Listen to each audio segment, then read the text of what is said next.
It was November 1951, and Lieutenant Ed Mastronardi was about to celebrate his 27th birthday on a barren piece of rock in Korea. But the party would have to wait. It was the height of the Korean War. He had 28 Canadian soldiers under his command, and 1,000 Chinese troops were on the move. The odds couldn't be worse, and only one man could save the day: the 29th hero. We owe it to ourselves, to each other, to our children and to each other's children, to do everything human foresight can suggest to prevent the disasters of a Third World War. They forget that on each side, there was almost 1 million troops, each side, Chinese and United Nations. To enlist was the thing that you did. I wanted to prove that I could do it. Whether you play hard on a football team or you're in the middle of a hell of a fight with a platoon of men, 28 men fighting off, and there's no exaggeration, 1,000 Chinese, a battalion.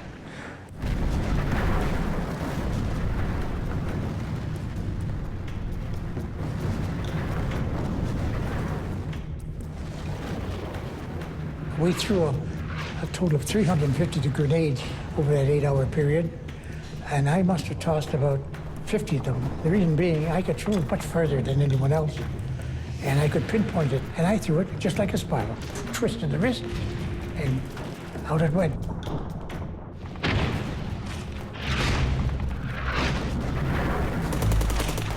It was just incredible.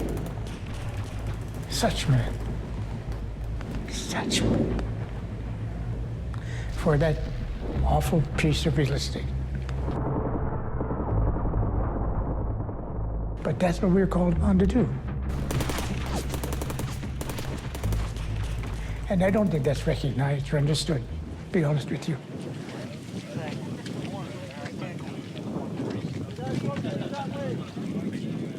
Stop! Let's stop joking around so we can get this done. Do that, rotate.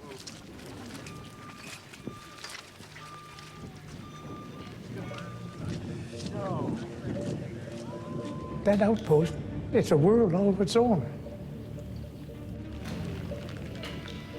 My place. I was meant to be there. So I think what I want to get into first here is, sir, we'll be on the Bren gunner, the loader here. What is the deal if, can they fire the Bren gun? Yeah. Yeah, there's no danger with you right there? Can they fire? Like if you aim for that space between there, that will work. That works for me. Listening, hearing the tanks coming up, knowing someone was going to get hit, and then suddenly realizing, my God, it's us. And knowing that you're going to be in it for the fight of your life. And when they yelled out, Canada boy, tonight you die, I shouted back, come and get us, you son of a bitch. And we had one hell of a fight for the next 8-9 hours. The guns will be hot on this one, folks. So we're really firing eyes and ears this on this time. one. And here we go. Roll over. Let's turn it over. Brace. Rolling, rolling. And action.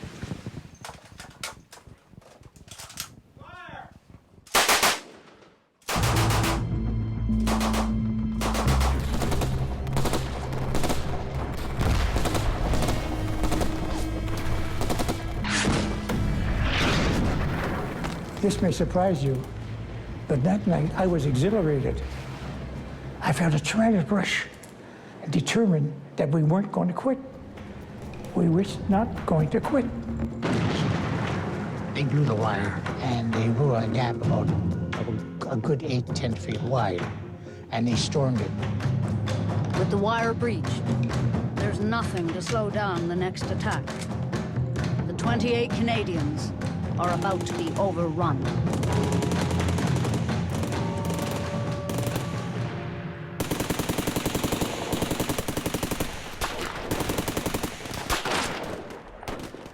I was virtually out of ammunition.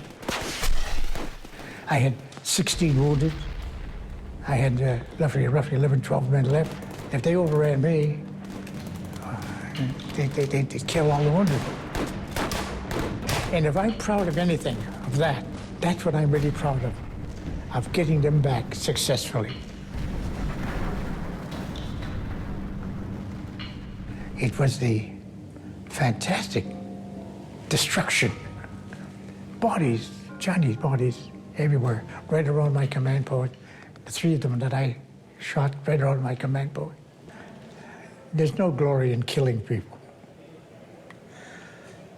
particularly if you happen to be good at it. It's nothing to be proud of.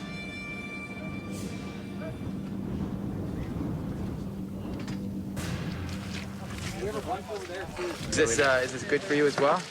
Can we put a little mud in there too? Yeah, definitely. We'll schmutz this up too. We'll hide your white a little bit.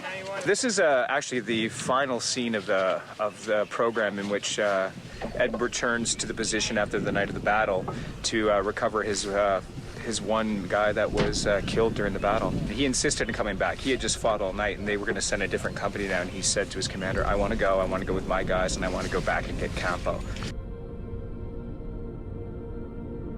He died with his Bren gun, protecting the wounded being moved out. He could, behind him, he'd taken the full blast right in the chest. And that little prayer, in which I said over Campo, stayed with me always. It's very close to my heart. Help me, O God, when death is near, to mock the haggard face of fear.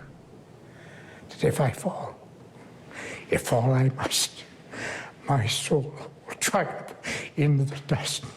Amen. And that's part of mine. And I still pray that after all these years. I'm sort of glad, I guess I've lived this long for them. It's just so it won't be completely forgotten.